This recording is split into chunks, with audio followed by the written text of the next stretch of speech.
Hello, everybody. Welcome to our Monday livecast. We have a pretty awesome guest with us today. He's well known in the MMORPG community.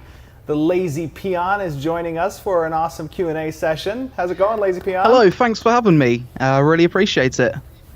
Yeah, absolutely. We're fans of your channel. I think you do some pretty amazing content. It's well done. It looks great. And you give some pretty good input to the MMORPG genre. I can tell through your videos that you're very passionate, and I think passion is something we share. Yeah, definitely. Yeah, I think we can all agree that we've all been waiting for that next big MMO, and I'm sure I'm not alone in hoping that Ashes of Creation can be that game. Here, here. We're hoping too. Cheers to that. Let's do it. Oh, we got the Bacon the Barbarian. And we have, joining with us today, I have Jeffrey Bard, lead game designer. Hi, everybody. We have Peter Pallone, a game designer here. How's it going, everybody? And we have the Baconator behind the curtain. And it is Baconator's birthday today, actually. So happy birthday, Michael Bacon. Happy birthday, Bacon! Oh, man. Tell us a little bit about your channel and what makes you love the MMORPG genre, Lazy Peon? Cool, so I'm the Lazy Peon. I'm mostly known for my YouTube videos in which I do first impressions things of various different MMOs. I've also started live streaming different MMOs on Twitch a lot more recently. And I really love MMOs for the whole multiplayer aspect. The feeling of being in big epic battles is something that you can't really recreate in any other genre, hence why I'm really into MMOs. I'm a bit of a PvP fan, personally. Oh, very cool. Yeah. Nice. Yeah, we share that too. I love to pitch huge battles. I mean, I remember, in every MMO I've ever played, there was always a reoccurring theme of where there are these large battles that can be had. And, I think they create some of the most enticing stories. And just that persistence, too, where it's like, the server doesn't go down. Yeah. It's the same story the next day. Yes. You get a history that you don't get from other session-based games. Yeah, exactly. Totally. So why don't you start shooting us with questions? Okay, so Don't shoot us, please. so the first question is, Ashes of Creation is currently receiving a huge amount of hype for an MMORPG. There's a lot of features you're promising, and a lot of people are skeptical when it comes to the scope of the game because it's so huge. It seems like you want to include kind of a bit of everything, really. Are you worried that you're promising too much and won't be able to live up to people's expectations, kind of like No Man's Sky, for example?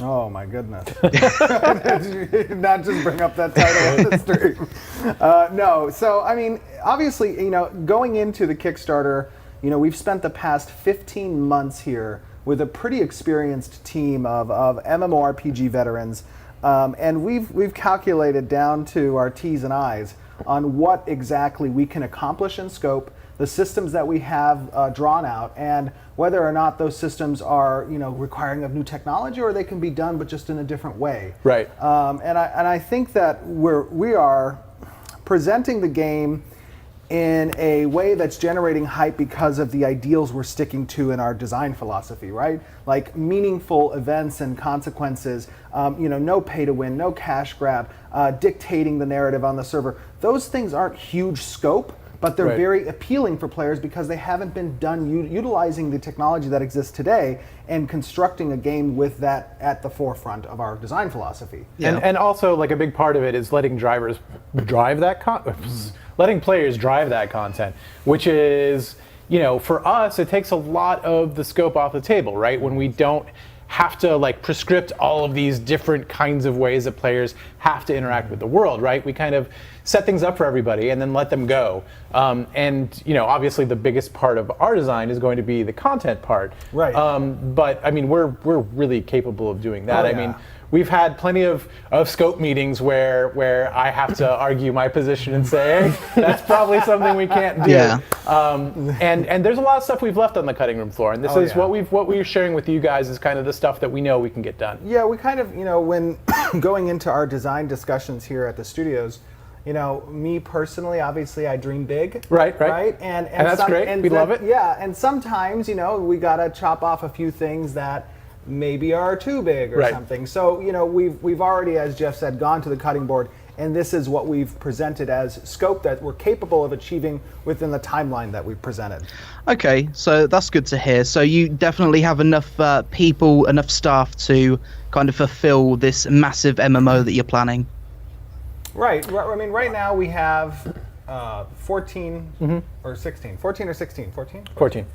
14 that are here in the studios, full-time developers, and we actually just launched our another hiring spree where we put up our ads for new positions. I think we're bringing on 8 additional this month. Okay. Probably by June. Yeah, probably by the middle of June, I would say. And then we have plans to grow the studios in the next coming quarter. That's probably going to bring our total team to a size of around 40 before the end of the year. Before the end of the year, Okay. yeah. We'll continue to grow past that too.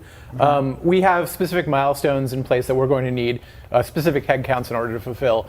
And while we're here right now in pre-alpha, we don't need as many people. Once we start getting big into the content part, and that's when we're going to start needing those extra heads. Okay, that's really good to hear. So eventually you won't just be a small indie studio, really. It'll kind of have a big enough team for the kind of thing a AAA studio would release eventually.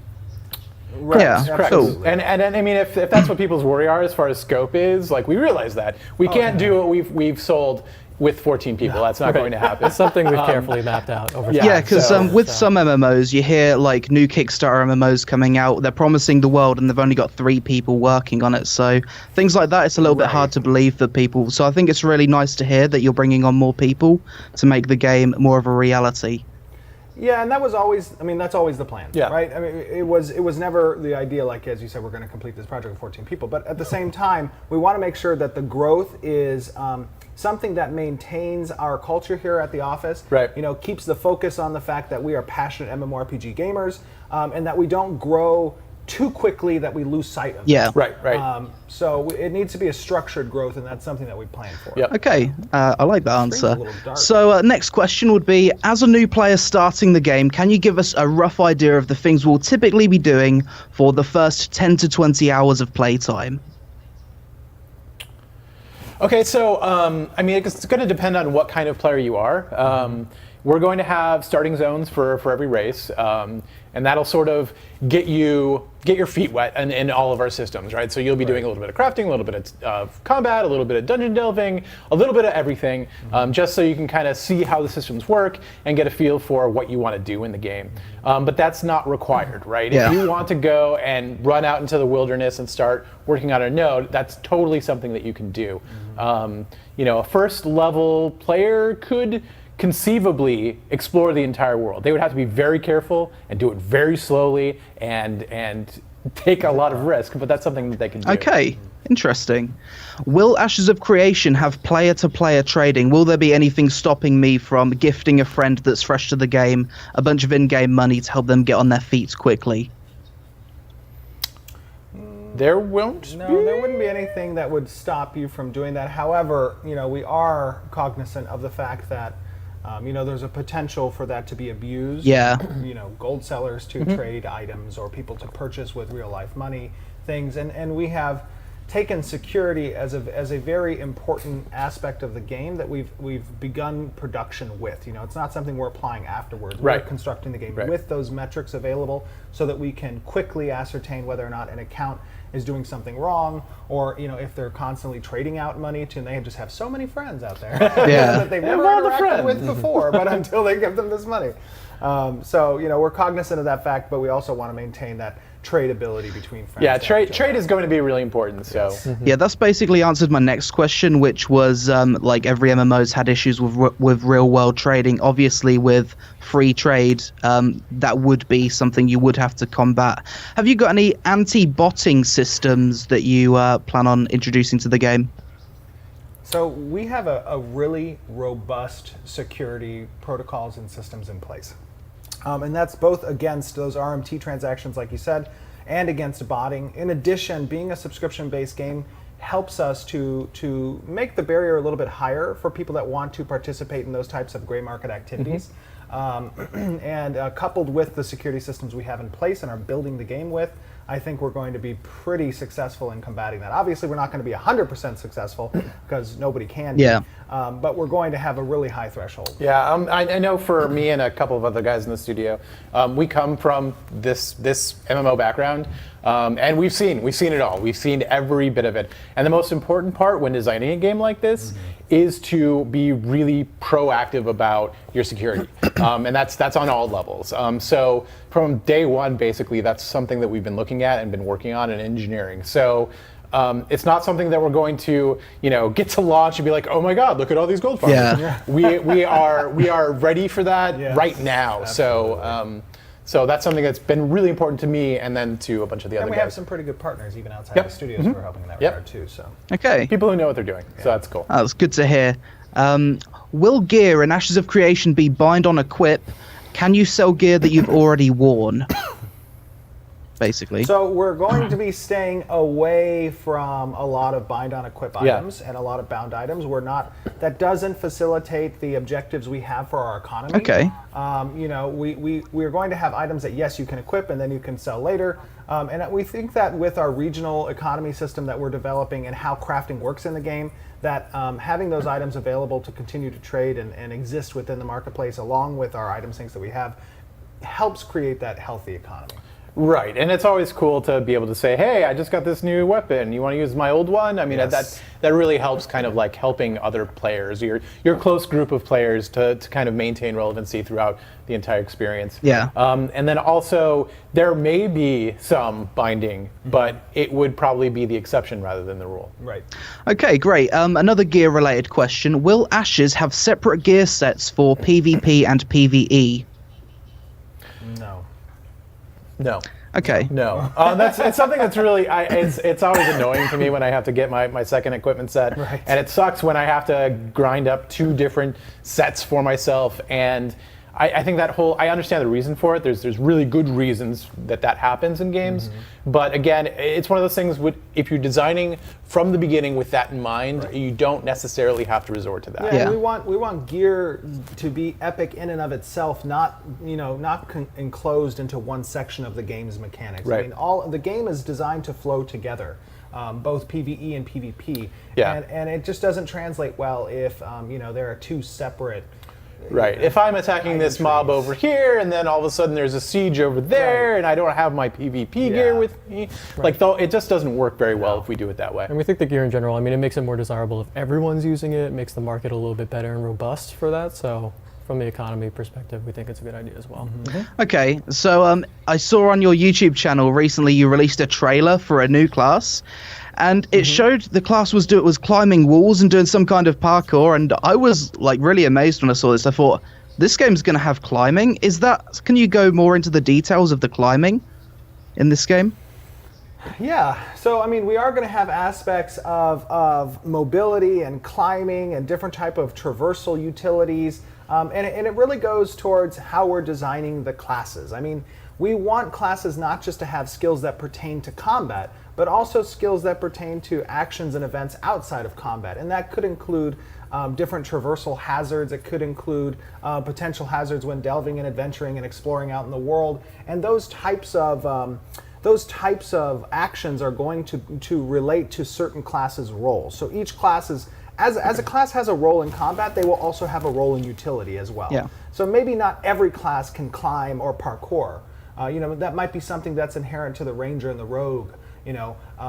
But we haven't really finalized for sure those specific skills and where they lie. Yeah, this also comes down to scope, but it's very, very important to us that the world has a life of its own. It is its own character, and that it's not just a background, it's not just a pretty picture, right? Which is what happens in a lot of MMOs, right? Because it's so easy to place mobs, but it isn't necessarily easy to create interesting, places you can go with your character, right? Dynamics. And once you suddenly allow hey, I'm the rogue and I can scale up this wall, and there are siege mechanics, and suddenly that rogue has a role in the world that goes beyond just what they can bring to combat. It's what they can do for their side and what they can do in the game, I think. Right, I agree with that. Okay, I think if you're going to have rogues that can climb, I think I already know what class I'm going to pick then. Well, it might not just be rogues. I mean, there might be there's other classes. Will Ashes of Creation have some kind of guild versus guild war declaration system so you can PvP against other guilds without any penalties? Yes, there are going to be guild wars involved in the game, and not just your standard run-of-the-mill kind of guild wars. You know, we're thinking about more objective-paced guild wars that could include locations or, you know, specific items that a guild may own as victory conditions and or surrender conditions. Something that kind of takes that approach to this, whatever bone you have to pick with another guild. Well, now there's a new dynamic to that you know has those objectives. Right. It's always kind of a little bit weird to us when you've got a guild war that just kind of keeps going on forever, right? There's no end to it. There's nobody who can really claim victory without somebody just saying, okay, I'm done with this, right? Like it's kind of anticlimactic. There's no real objective, right? Yeah. And so we're playing with some ideas there. None of them have been finalized, but if we can make it happen, I think it'll be pretty cool. Yeah. Okay, you've already shown us Ashes of Creation will have a lot of choices when it comes to different classes and class combos. I'm personally someone that likes to play multiple classes if given the chance. How alt-friendly will Ashes of Creation be? Oh, I think we're pretty alt-friendly, right? Yeah, I don't think we're going to have any specific barriers to that. No, I can't think of examples that we would have any not alt-friendly things. So, I mean, I'm an altaholic too. Yeah. Like, if you look at my character lists, I mean, you've got 20 characters that are level 10. And that's just like how I like to play. I like to kind of see how different things work together and kind of play with different builds.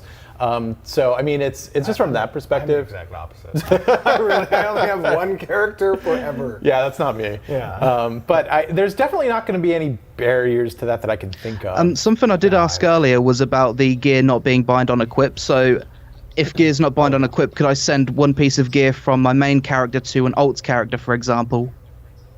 Would there be anything stopping me from doing that? You could transfer the gear to. Well, I don't think we're going to have item in the mail. Yeah, thing, but you could to another character, and then that character could do it to the alt. Or you could just make the your storage through the back like end. account based rather than character based. But I'm not sure about that. That's a little bit. We haven't worked out those details that more. yet. But preliminary answer is, you know, if you had an item set on one character, you could move it to an alt. Right. How that movement would occur, we don't know yet. Okay. That's something we're still playing with. It's not something we want to lock out. Right. Basically. Yeah, okay. Will there be a level cap, and if so, what will it be? Also, how long will reaching that level cap take, roughly?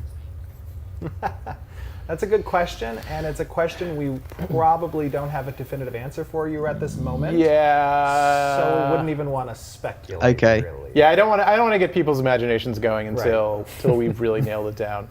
See, we don't pre-screen these questions, just so Yeah. you can just ask whatever you want. Oh my God. Oh, that's a good point. What is in this box right now? Here, do you want some of this? You good? Sorry. Are you sure? Oh, you can't have that. Yeah. Oh, it's a look double at stuff. that. Is it double stuff? It's double stuff.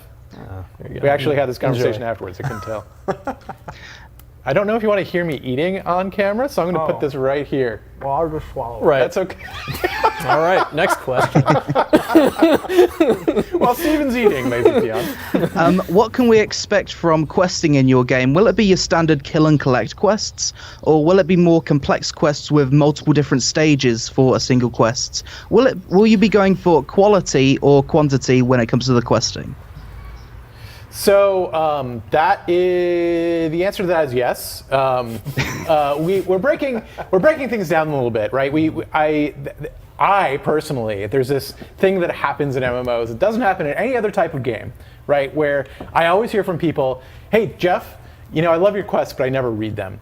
And it makes me sad inside, and I always cry a little bit. But it happens everywhere.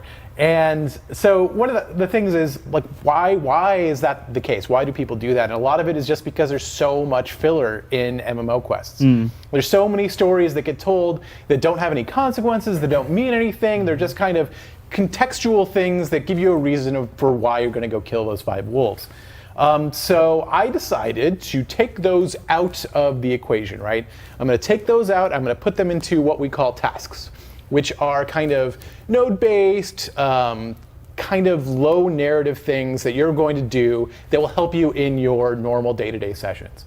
The narrative quests, which are going to be where the main story is told, are going to be those big, complex kind of places where you can kind of actually play an interesting game, and rather than just kind of doing the same thing over and over again. So I want anything that relates to the main story to be something really interesting to play and read through, and to have as little fluff and just filler as possible. I think the other reason why traditionally in other MMOs it has been the case where you just kind of skip that stuff is because you really don't see what's being said there manifest in the world Right. around you. Right. Whereas our approach to that from a questing standpoint is everything you're doing in the world in some way, shape, or form relates to you and the others around you. So there's a purpose to these events that you're participating in the world. And the more you know about it, the more capable you are to engage with that quest Right. line. And actually have some self-determination when it comes to how your character relates to it and how it affects the world around you. Absolutely. Yeah. 100%. I think that's why we split them into those different buckets with like events, and then like how you mentioned tasks, and, the long form like epic quests, that everyone loves. Just because some people are all about efficiency with quests, and Right. go right through the literature, so to speak, and just go right Go ahead and to call it what efficiency. That's fine. right, efficiency. Doesn't make me feel better. do what they do, But we understand, all walks of life for questing. So we're trying to split those out into buckets and, make it really engaging for the player. Right. And really focus on the things that people want to be seeing, right? Like, nobody wants to read bucket loads of text that doesn't mean anything, right? So if we're going to give you text, it's going to be something that's important. Will we be getting multiple choice quests where your decisions influence the outcome? Things like that? Yep. Yeah, Yeah. absolutely. Nice. That's a common thread in our quest lines. I mean, and it just speaks to the whole basis of the game in agency, player agency. Right. So we want to allow people to determine their course within a quest and not have different outcomes. Right. And then what you said about quantity over quality, like that's what gives us that opportunity to do that. Instead of focusing on writing so much text for stuff that doesn't really matter, right? We can focus on giving people lots of options for the stuff that does matter. Not to say there's not extensive lore and story behind these events. Oh yeah, 100%. Right. No, we're not getting rid of any Right, lore. Like that's not absolutely. going to happen. We're just making the lore more meaningful. Okay. And despite us not having revealed a lot of lore, I mean, the reason for that on our end is because the lore is so extensive and deep that we want players to explore and discover that for themselves rather than being told, hey, here's the trailer to the movie and now you know how it ends. Good Right. luck. You know Yeah. what I mean? Yeah. So with that being said, we'll probably be leaking some A little bit. a little bit Foundational- here and there, Foundational lore. just to give people a sense of like the themes and the kind of exposition that you might expect for Right. something like this. Nice, looking forward to it. Other than experience, will there be any other benefits to questing? Perhaps certain quests unlocking the ability to equip certain equipment?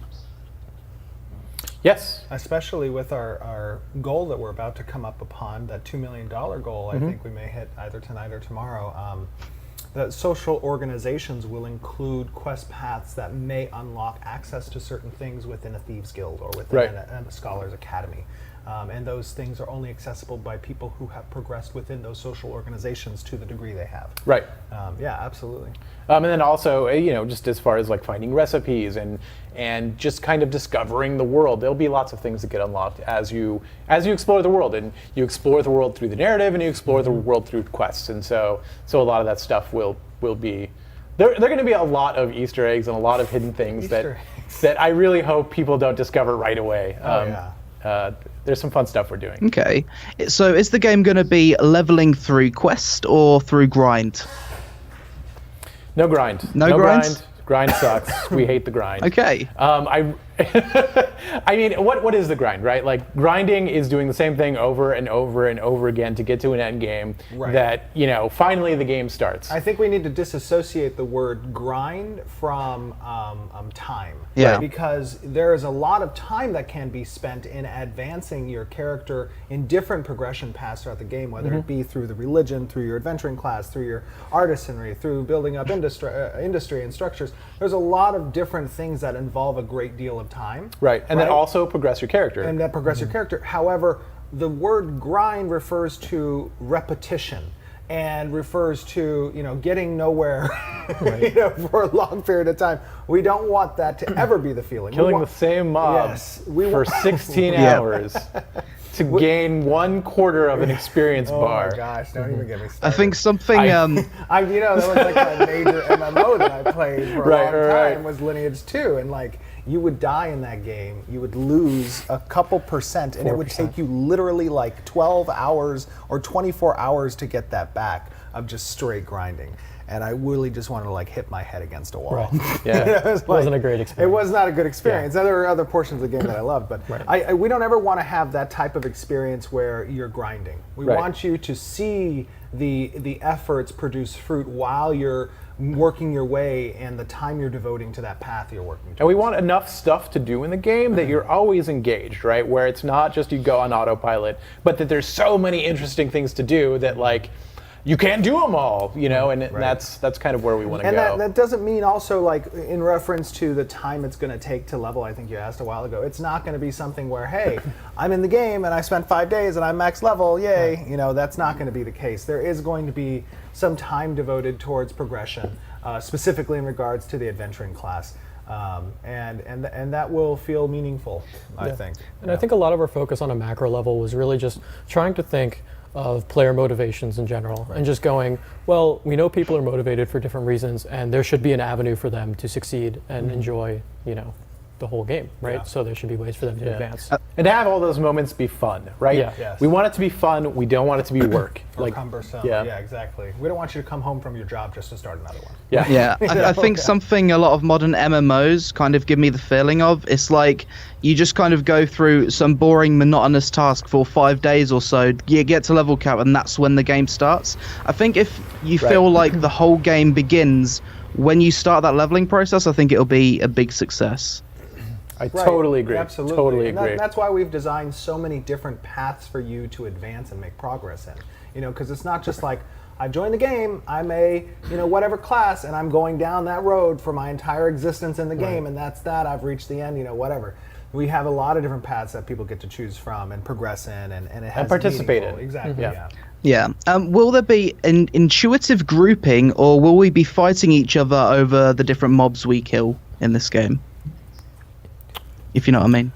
Intuitive Yeah, I know what grouping. you mean. I want there to be intuitive grouping, but What does that term refer to? so that means like, hey, we're all working on the same kind of goal, right? well, we have, and like, we're local all in the quests same and stuff. area, Yeah. right? Do we form kind of like a weird ad hoc group, So- and are we all rewarded? Some of the events that exist in the game are very intuitive grouping oriented, right? Like we have area quests, we have local quests, we have events that occur, and we have many societies that players will exist in, whether it's their citizenship of a node, the guild that they may be a part of, a region that they may have a home in, whatever it is, it's intuitive to you participating with other players in order to accomplish a goal or defeat a task, Right. And I think that that lends itself as a focus towards what our goals are with Ashes of Creation, which is, hey, we're getting back to that massively, back to that community, and we want people to work together to accomplish these things. And on the other side of that coin, you're also going to see people working together as an antagonist potentially to certain events and certain things, whether it be sieging of the nodes or castles or whatever the deal may be. So I think, we have a lot of systems that are designed towards that intuitive grouping philosophy. Yep. Okay, how will the world map be structured in regards to level progression, since there's several races entering the world map from different directions? So I think that what's often been done in the past is that you have a world map, and from the starting locations, it works in a circular fashion towards progression difficulty down to the center.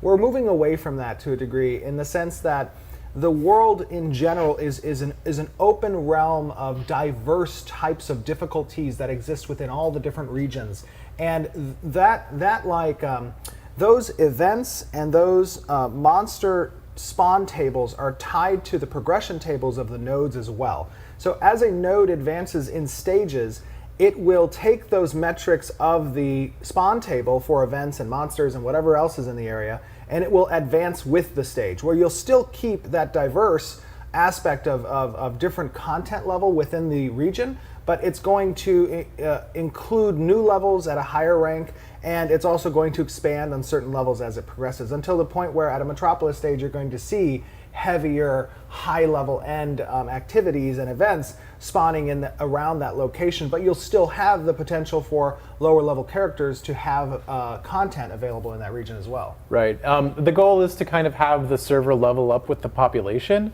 and make sure that there's balanced availability of content for those different populations. Right. And that's throughout the whole world, right? So that there's not like this, hey, you have to go to this zone when you're level 10, and this level zone when you're level 20, and this zone when you're level 30. Right. It's more about what you want to do in the game and which node you want to help, and sort of what you want to do. So you're kind of deciding where and when you adventure. And remember, the whole backbone of the node system in general is that this is your way to unlock different doors to experience certain content that relates to both the location and progression of a node.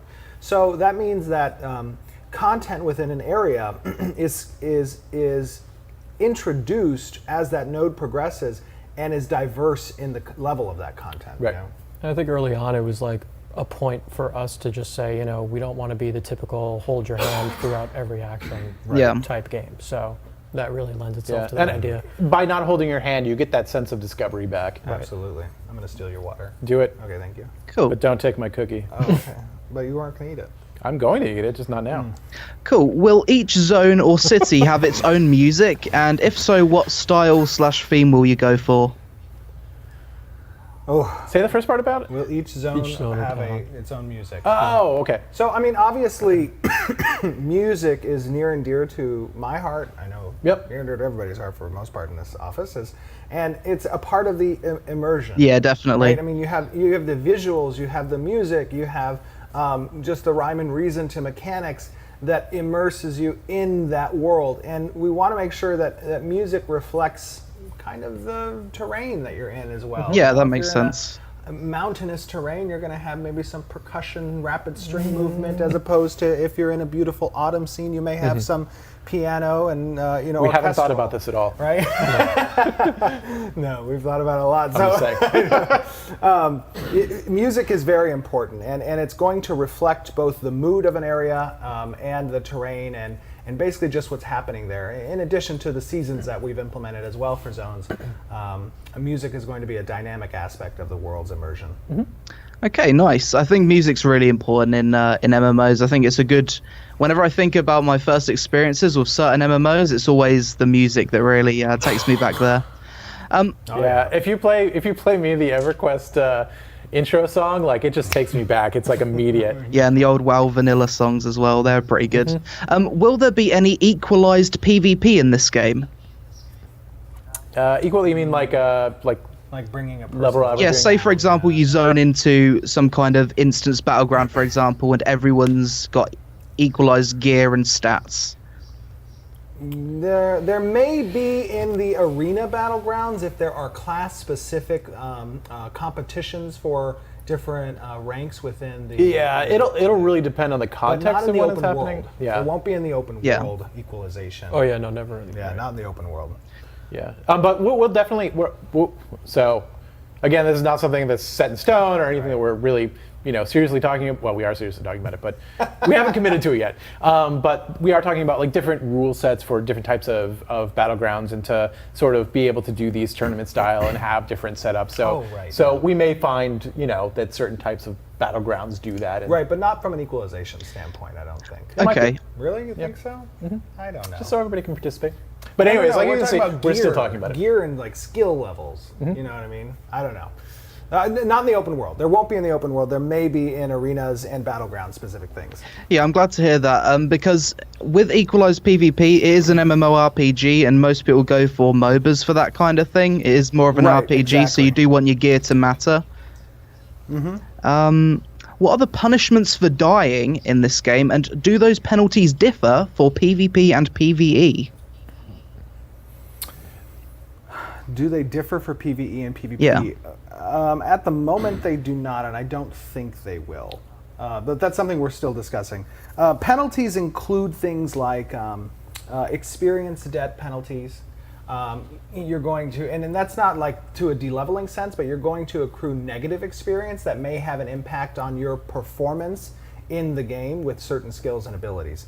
And we're still talking about what exactly those death penalties are going to include. Okay, so maybe things like debuffs and stuff. Okay. Could be things like debuffs that might have some time to allow you to re-enter, combat or something, so you can't just, spawn run. Yeah. And those could include like penalties on your overall health. They could include penalties on your skill damage and percentages, your casting time. There could be certain things that are associated with this. That we're still discussing. Okay. Will Ashes of Creation have any legendary items that are so rare that only a few people on a server will be able to get them? It feels like in recent MMOs, you just have legendaries thrown at everyone to the point where the term legendary's lost all meaning. It's like, you get a legendary, you get a legendary, everybody gets a legendary. That's what we should do. Yeah. Have Oprah. Please no. Have Oprah in the game. Please no. You get Honda. We should make that a live event, like Christmas or something. No, there are absolutely legendary items, and they're not items that are attained easily, nor are they granted out in a volume. There might even be items that are single items that will exist on the server at any given time. We want to get. The whole crux of Ashes of Creation is meaning. Right? Meaning to your actions, meaning to what choices, where you go, who you participate in the things you do with, and what avenues and storylines you pursue, and what's at the end of that road. It needs to be meaningful. And legendary items, epic quests, things that take a lot of time should be reflected in their scarcity in the world. You shouldn't just have a whole bunch of those Swords of Jeffrey. Right, because then it reduces the meaning of them. Yeah. And it's when we talk about like secrets and we talk about, there are going to be some really rare things in the game. And there are things that I could see maybe we run 5 years and people don't find them. Oh, wow. That's how rare we're talking about. So it's definitely, we've got a range, right? Like, just because we have one hidden thing doesn't mean everything's going to be hidden. But we're planning on, because that stuff's fun, man. I love it when somebody goes and finds something and is like, I had no idea this existed. Yeah. And this has been in the game for so long, I can't believe nobody discovered that yet. And that's a really cool moment, not just for the person who finds it, but for everybody on the server. So yeah, that's what people on the server remember. There'll be like YouTube videos made of it, and it'll be a real moment in the game's history when things like that are discovered. Right. Oh, yeah, for sure. Cool.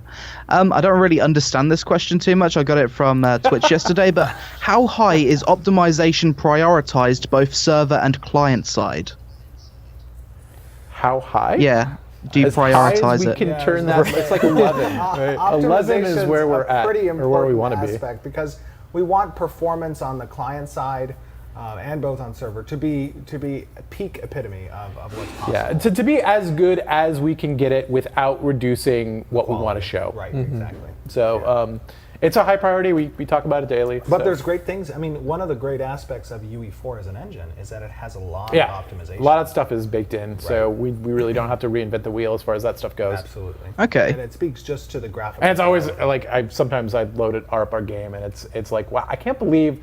What was it the other day? You were getting like 60 FPS, and it wasn't optimized at all. And it was like one of the most dense centers of city with all these AIs. And it was just running surprising around to and see it physics because going I on. didn't expect that. So And it's that was on like a, what, 970, I think? Something like that, Single yeah. 970, yeah. Okay, nice.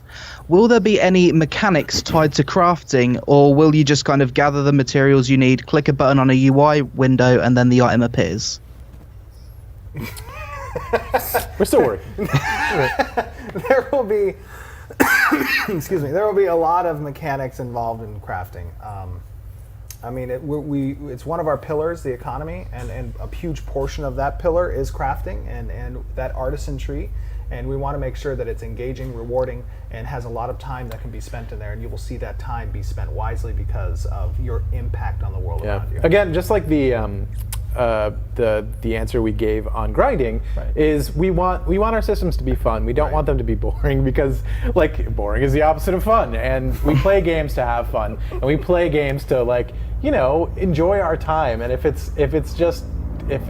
you ever have to ask yourself, why am I doing this? Then you've done it wrong. So And being good at something adds to the identity. It just doubles down on I am this, right? So, Yeah. Yeah. Okay, would you describe Ashes of Creation as being more of a group-based MMO or single-player MMO, or a bit of both? I think that there's a lot of things that a person can do from a single player perspective. Obviously, I mean, you could play the game as a single player just because there are soft communities that you are a part of regardless of that fact. Like, you're going to be a part of that node community. You're going to be a part of the server's decisions to take out these local and area quests that are going to pop up and stuff. But at the same time, we've included a lot of mechanics towards community building. Whether it be communities that's a guild, player-run guild, or those social-run communities, or the node communities, there's a lot of different facets where a community comes into play for you. And even if you're a single player, you may get thrust into events that involve community. Yeah. And that's okay, because you can go back to being the single player if you want to, or you can stay within the community if you want to. You know, it's like there's a lot of versatility between the types of players that are going to be attracted to Ashes of Creation from both a community perspective and a solo perspective. Yeah, we definitely want it possible for solo players to accomplish things, right? Yeah. We don't want that to be something that people are locked out of, but at the same time, like, the most fun you're going to have in an MMO is playing with other people. So that's where, you know. I mean, there's a lot of great single player RPGs out there. Right. There are. If people want to play plenty single of player RPG, that's a whole different genre. Right. MMORPGs, I mean, the first word in the whole genre is massively. It refers to the amount of players you're involved with. Right, and we want to provide an experience where, like, you get that, right? And it's that's what we're focused on. Yeah, and whether it be a smaller group, you know, that's more focused, we built for those in our guild systems, and you could have a large guild that has a lot of different facets to it. Yeah, we focus on scalability of all the groups of all sizes, guilds of all sizes, and, you know, the solo player is something that we have focused on. You know, and I mean, if that solo player doesn't want to participate in guilds, then I guess, you know, to the heart of the question, sure, groups do more, but like, in reality, there's a lot of stuff for them to do. Right. Yeah, So, for sure. Yeah. Okay. It'll just be more fun if you're grouping up, though. Right. Yeah. Telling you. That's true. Will there be any kind of acknowledgement when you're the first player or guild to achieve something difficult or rare in the game, such as combat, crafting, just like a world first achievement or something, or server first? I personally love that idea, and I think that that's something that's going to be prevalent in Ashes of Creation, and I think there's going to be a lot of potential firsts. You know, I think A lot of potential with the firsts. diverse aspect of how the world just exists. There's a lot of things that somebody can be first at, and they're wide-ranging things. And we want people to know, like, stuff's happening in the world. Right. So it's.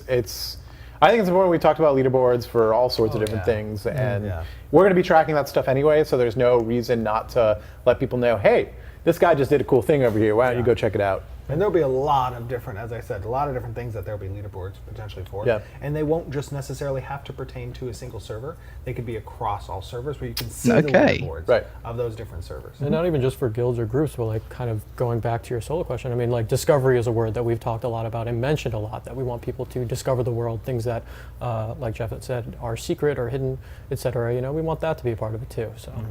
Okay, so in Ashes of Creation, we already know there's going to be a weight limit, so you need to transfer goods with the caravan system. Is there going to be any way to increase your character's base weight limit through in-game means? Or will it just be the same kind of static weight limit all the way throughout? Well, I don't think it's going to be the same from when your character's created and all the way throughout. I think that there's going to be different attainable items within the game that are going to eventually increase the amount of limits that you can take, but ultimately you're still going to have a limit that's going to require you to participate in the caravan system when you want to transit meaningful goods from region to region. Yeah. It's a scalability thing, right? Caravans transit goods on a scale that is much, much greater than an individual character. So we're talking about, you know, an order of magnitude, probably. So and it's not that the caravan system is solely related to the transit of personal goods. There are many different applications for the caravan system. There are a lot of quest applications for it. There's a lot of node development application. If you want to, you know, as a community, as a node, collect goods in order to assist in a trade route that's been established with another node in order to help construct a building potentially in that node that might be specific to its development, you know, that's a way that a caravan is going to be used. If players want to, as a guild, build up nodes around the castle to increase its defenses, that's one of the mechanics of our castle sieging system, you know, caravans are going to be used to transit those goods as well. It's not just a transit system that pertains solely to the transit of personal goods, but it's also just a dynamic system that relates to the development of the world in general. Yeah, so I guess to go in a little bit more detail there, just as far as the way we picture it as, if I'm a character, I can basically carry enough goods to support myself, right? If I want to start branching out into the larger economy, that's sort of when the caravan starts coming into place. It's that scale. Once you start going to the mass market, that's when the caravan system really starts to come into play for an individual player. Right, when you want to go to the macro level, you're going to have to take on more risk, and that's kind of how we've approached Right. it. That if you're a solo player, you're comparably safe, right? But if you have a caravan, there's a little more risk there involved in certain systems, but you're carrying a lot more. And the caravan system is one of our most in-depth systems, honestly. Yeah. And it's very difficult for us to explain all the parameters in one sitting or a few sittings of a Q&A, which is why over the next several months we'll be releasing additional developer blogs that pertain to exactly what these systems are going to include and why they're necessary and how they assist both in the growth of the world and as your personal advancement. And it's a really cool system that plays on our regional economy and how risk versus reward gives you that satisfaction if you can successfully accomplish this transit. I think it's a really interesting dynamic, and it plays to interaction with players, both adversaries and friends. Mm-hmm. Okay, a quick question. Will there be AoE looting in this game? AoE looting? Yeah. AoE So looting? say you kill a bunch of mobs in an area, will you have to loot them all individually, or will you loot one and it just loots all of the mobs in the area? I don't think we've included AoE looting in our looting mechanics, but Yeah, it's going to be something that we're going to have to address when we get closer to that and start feeling out like what players are doing and how the whole system feels in general. So yeah, it's not something that was off the table, but it's not on the table. It's kind of, Okay. it's on the shelf. yeah, it's on the shelf. It's on the shelf. Will you allow add-ons for Ashes of Creation? Generally, the answer to that is probably going to be no. Probably going to be no. But yeah. again, this is a specific question that relates to something that might still be potentially on the shelf. Right. Yeah. It's yeah. There's just a whole lot of I mean, hopefully if They're not Oreos. if you design the user interface and everything well, there shouldn't really be a need for add-ons, all there. Right, Absolutely, right. that's a very good point. And my personal hesitation with add-ons is that there's a point at which potentially add-ons become a necessary tool for players to have. Right. And they stratify the population in a bad way. Yeah. Parsers can do some really nasty things to communities, and when you're talking about a 1% difference determines whether or not somebody can join a Right. party. Yes. Like it sucks. Yeah. Yeah. I understand the reason it's there, and I love my parsers. I don't think There's like a toxicity involved at some point. Right. Yeah. And I think Yeah. that the statement of if we design the UI well, which we are going Right. to do, there's not really a need for the add-ons. Yeah, okay. I suppose this can tie into the next ability. Next question. What are your design philosophies behind designing the user interface in this game? And will the UI be fully customizable so you can move things, resize things? Yeah, we absolutely want to add a lot of customization for players to be able to, direction the UI in a shape and form that's pleasing both to their eye and to their functionality. And there's going to be a lot of, I think, customizable options and appearance on how that UI is. Yeah, actually, we've got that system in place right now. You're not going to see it on any of our videos at the moment because we're still working on the overlay for it. But yeah, it's built with customization in mind, and it's built so that you can change your UI every once in a while if you're getting bored of one. Okay, To make it interesting. great. 1 second. I've lost where I am. oh, here's one. Is there any way to change your character's appearance in case you messed up in the initial character customization? Yes. Yeah, I think we're going to have kind of salon shop items that allow you to go back to the character customization screen and kind of change your hair color or your face, whatever you want to do. Okay. Maybe a barbershop is something you Yeah. set up on your freehold. Exactly. Oh, barbershop. Oh, nice. So this won't be something that's tied to the cash shop or anything? That's a good question. There may be There may be a cash shop item that allows you to change your cosmetics, but there also might be some in-game method to do that as well at some point. Okay. We don't know the answer to that yet, totally. I think I asked a few times before when it comes to the cash shop in this game. As far as I'm aware, didn't you say everything that's available on the cash shop will be obtainable through in-game means as well? There may not, not everything. Not everything, No. okay. But what I think to clarify that question is a lot of people are concerned when they hear cosmetic cash shop that, like, you know, as other games have done in the past, it's like no customization or no custom appearance or no cosmetics that are available through in-game means. And it's like, if I'm going to look like a potato sack unless I go, I go to the cosmetic shop. That's not going to be the case in Ashes. No There's potato gonna sacks. be, well, there could be potato sacks. Could be I mean, potato anyways, no, but Potato sacks confirmed. Confirmed. All right. no. So there's going to be a lot of availability when it comes to cosmetics in the game. There's going to be, you know, dyes that are available outside the cash shop. There's going to be costumes that are available outside the cash shop. There's going to be a lot of things that players can achieve. This a very diverse source of cosmetics. That's kind of how we view them, like achievements. Absolutely, totally achievements. And you know, then there's also going to be additional cash shop. There'll be additional cash shop cosmetics that can be purchased as well. I mean, it's very important for us to stay away from. I mean, we will never go down that pay-to-win path, and we will never go down that cash grab scenario where monetization gimmicks are required in order to you know, get ahead of other players. And the alternative to that is we're a subscription-based game with no box cost. Right, and we're also including a cash shop that's going to be purely cosmetic, and those cosmetics may, you know, may have like seasonal items that are going to be limited in nature or limited in time, and you know, it helps us to continue to create content that's going to then be, you know, introduced into the game on regularly scheduled updates and stuff. Yeah, subscription is very good, but marketplace is better. Yes. Yeah. I think this may have to be the last question, right? Really? Okay. Oh yeah, Peon, we got one I more can't believe that question. late already. Okay, I think I've asked all of the main questions that I have, so this is just going to be one more. I'll make it kind of flow into a bit of a long question because it's the same topic. Will you be able to change the control scheme in this game? Will there be like support for controllers? And if Ashes of Creation is successful, will you eventually put the game on consoles?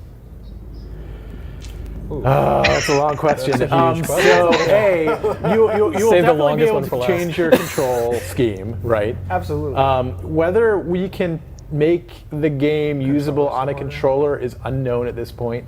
I think it's a good possibility for the controller support. It's definitely a possibility, but it's we've got to make some hard decisions if we want to go down that road.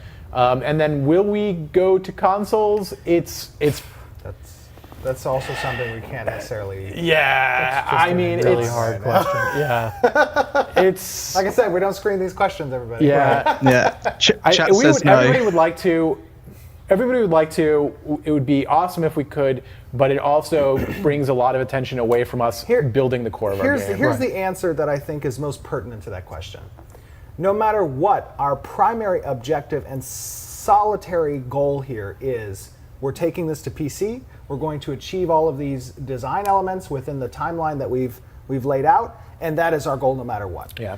If it is possible to include some type of console aspect or controller support, that's something for another day that we would address based on how things are developing with the production of our primary goal, which is If PC. we're way ahead on our milestones and we're like, hey, we've got some extra time here, let's throw somebody on. And whether or not, you know, Ashes of Creation, it becomes a broader franchise that could see itself manifest into, you know, potentially a single-player RPG on a console thing.